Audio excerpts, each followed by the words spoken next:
So I'm sure a lot of you guys heard what happened in Chicago at the female rapper Mula Buck's album release party. Right. 18 people in total were hit, most of them females, and 5 people altogether ended up being deceased. Now, there's... Oh shit! That's a lot of people. 5 people died in one shootout? Lord, 18 people got hit in one shootout? Lord, have mercy. multiple things that led to something like this happening. Damn. And we're not going to tie this back to just one singular gang feud, but it's pretty obvious that something like this just doesn't happen at random. This was clearly a targeted attack, and it's part of something that's been going on for a while. Women involved with gang business. Ashland Vikings is crazy. Now, even if you're not that familiar with Chicago, you know the city's gang history, and women being a part of gangs is definitely not something new. In fact, it's probably been going on since the 70s. And I'm not sure if people still white girls throwing up GD? something new. What did I miss? In fact, it's probably been going on since the 70s. And I'm not sure if people still think like this today, but I do remember at one time there was a myth that women and girls are spared. But that's just not true whenever you involved with any type of gang business, even mob business, as things like this happen outside of the United States all the time. I'm sure you guys have seen women in the cartel videos, and even in Canada. As I covered in a video not too long ago, a woman named Claudia Iacono was married to the son of a known mobster in Canada, and she owned a beauty salon, and I'm not sure what exactly her involvement was in this mob, but possibly due to the family ties of her husband, she ended up being assassinated outside of the salon that she owned. But in Chicago specifically, especially within the last 10 years, women have definitely not been getting spared. According to the Chicago police, as of July 4th, 2025, 31 women had already been killed in Chicago, with most of them being anywhere from 20 to 30 years old. Now, just growing up on the South Side, I've seen a lot of girls chase after men who were involved in gangs. It's not nothing new. This happens all over the world. And I can forgive them for being young, as I saw most of this when I was in high school, but all of this comes with one thing. In Chicago, at least I know for sure, that a lot of men with a target on their back can't even take their girl out to eat because they'll both end up dead. I've been all around the country. I've even been to the Virgin Islands and Mexico. One thing that I've never seen is a shooter hop out a car and ask the woman what was her affiliation with a gang before he started blasting. Now, I admit, it might have been a little bit different back in my day. When I was in high school in the early 2010s, I remember being in the middle of a giant brawl between several cliques on the low end of Chicago, which is the South Side and the lower numbers. And as I mentioned before, like most cities, the bus in Chicago has an off switch where the bus can be disabled and the driver won't even be able to restart it. But right before this one brawl took place my freshman year, one of the guys in the back did manage to say, can all of the women and children step off the bus, even though we were all technically children. But he at least wanted the women to get off the bus before hands started being thrown. Because back then, at least, we used to say something called stand in a woman's place. It was very distasteful 10 to 15 years ago in Chicago to see a woman gangbanging. Yeah, we saw plenty of girls with gangbanging boyfriends, but to see a woman throwing up gang signs or representing any clique, just or even making these songs with guns and shit like that. The first girl to do that was Katie Got Bands, bro. You know what I'm saying? And that was when I was probably just going to like high school, like middle school, high school days. You know what I'm saying? Katie Got Bands came out with the, you feel me? She had the gun in the video. Looked like a suicide mission. For one, let's go over basic biology. Do you know how many times my feet have saved me in Chicago? One thing a woman is not gonna ever do is outrun a man. And that's just a fact. It don't matter how fast you are. I ran track in high school and college, and the fastest girl had nothing on basically every guy on the team. One well-known female in Chicago that was involved in gangs is of course K.I., as she even got an A&E documentary. Now, it's no secret that she was killed by King Von. And the internet and A&E depict her as being some kind of assassin that's having 17 bodies, but that's not true. This was a war going on in her era between multiple different hoods. So to say that she took credit for at least half of all the murders is not crazy. Even close. Yeah, she might have used a gun, she might have even shot it at somebody, but to say that she was some kind of serial killer is outrageous. It's ridiculous. One thing that's for sure, whenever she did get caught, she was on the block with several men. Now, despite the fact that multiple shooters popped out of her cut, why was she the only one that died? You got people that was at the scene that admitted that they ran away and that's how they escaped. But a little girl trying to run away from multiple men shooting, it's just not gonna happen. Back when I was a sophomore at Simeon. Or you know, he went to Simeon? This Trap University, I didn't know he went to Simeon. But, you know, girls is also usually the lollygaggers. You know what I'm saying? You go out with, I know when I'm out with my girl don't even know, my wife don't even know where we parked at. Like, her brain is completely off when she with me because she know I'm the man, I'm going to take care of it. We walking in the mall, she making my way downtown, walking fast, about to buy some new stuff. You feel me? That's her. But when I'm with her. But in my head, I'm like, okay, we got threats being neutralized over here. We got threats being neutralized over here. If he gets a little bit closer, I'm going to reach for my gun. And I'm going to pop him 2 times in his leg before he hit 2 times in his chest. Then when he falls, I'm going to make sure his homie doesn't help him. Over here, I see two possible threats over here. 1 police officer and 1 standing weird man looking at my woman a little weird. Let me look at him weird. Okay, we came this way. Like, it's 2 different things, folks. So a lot of times, girls, it's just not in their nature to be like, super on point, and that's like a... You ever had one of them days where everything seems to go wrong? I mean, you're just trying to grab a cup of coffee and BAM! You're tangled in a pile of boxes because the shelf is broken. And just like that, I realized sometimes accidents at work are more than just funny stories. They can actually change everything. Trying to handle a workplace injury on your own? It's like trying to fix the broken shelf yourself.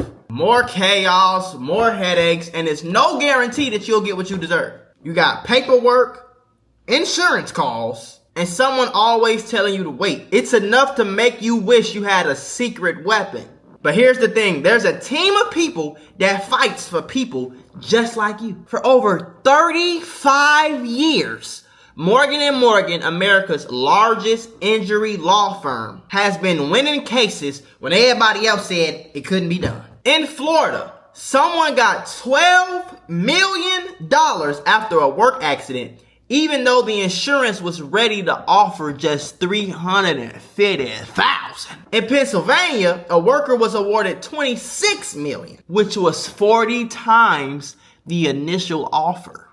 These are not just numbers. They're real victories for real people, all thanks to the team that fights hard for justice. More than 1,000 attorneys across all 50 states, like a legal squad ready to jump into action. Yeah. They've recovered over $25 billion for clients. And they have a long history of helping workers get what they're owed. Because when you're injured at work, you shouldn't have to go at it alone. You can just click the link below or the QR code that's on your screen. No endless waits or confusing forms. Just a quick way to start protecting your rights today. So if you had an accident on the job, do not risk doing it alone. You can check out Morgan & Morgan, because even in the toughest workplace accidents, a strong team makes all the difference. And trust me, there's a reason why they're America's largest injury law firm. It's because they fight for the people just like you. Masculine warrior type shit.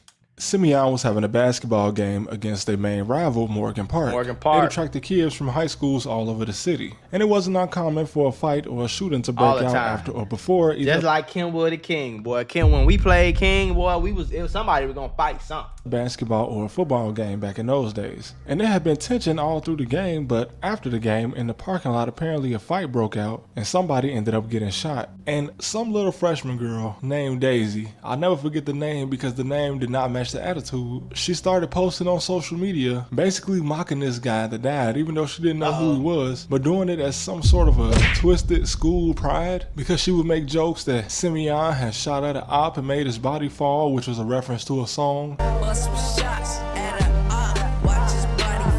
And it was pretty disturbing. And another example is I knew a girl that went to this high school called Perspectives. And after school one day, she had gotten into an argument with a gang member. And it got pretty heated until she ended up disrespecting one of his dead homies. And he smacked her so hard that the side of her face was blue. But this is a lot different than what's going on today, as it's not that uncommon to find women in alleys. Women have gotten shot at block parties, birthday parties, any type of event you can think House of. parties. And more recently, this album release party in one of the safest neighborhoods in Chicago. I've been having look.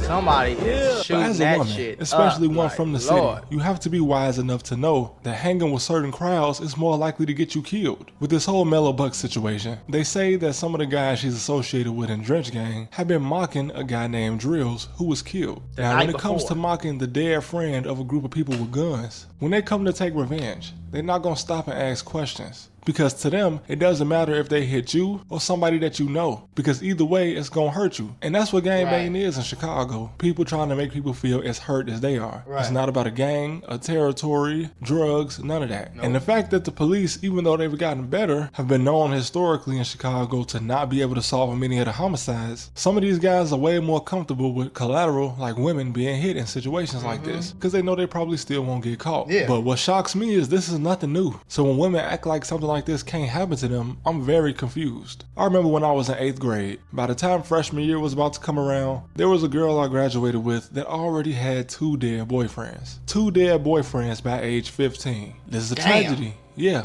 could have been avoided. Like it's a normal. It's messed up, but it's a normal fucking occurrence, bro. It's a normal occurrence for a girl boyfriend to get killed in Chicago. Like you're not going to graduate high school and get to the age of 20 without somebody you know, some girl that you know, boyfriend getting killed. And the boyfriend probably went to your school too. You know what I'm saying though? Like, of course, at least for her. I had a neighbor. She lived around the corner from me. She was one of those girls that had a baby as soon as she got to high school. But again, by sophomore year, the guy she had a kid with ended up dying. Having a baby and then losing the father of that child all before you turn 17 is crazy. It's crazy. It's just the reality of when you mess with people that's living that life. A lot of these guys don't expect to make it to 40. I have a friend who watched his father be killed by his cousin. And in high school, he told me that he didn't expect to live to 40. But not just 40, he probably didn't even expect to make it to 25. There was a guy on the low end who was talking to a girl, but when somebody pulled up and started shooting, he pushed her to the ground and ran out the way. When you associating with somebody like that, man, as a woman, you can't expect that your life will ever be spared or saved. You're just in too much of a vulnerable state. Most women are not moving around the city like men. Even men that don't gangbang still have to move around Chicago in a certain way and watch their surroundings. And again, I must stress, this is not just an unorganized crime. And aside from the woman who was the daughter-in-law of a mobster that was gunned down outside of her salon, a man named Cosimo Camiso and his girlfriend were both gunned down in a quiet residential area in Canada simply because of the mob ties the man had.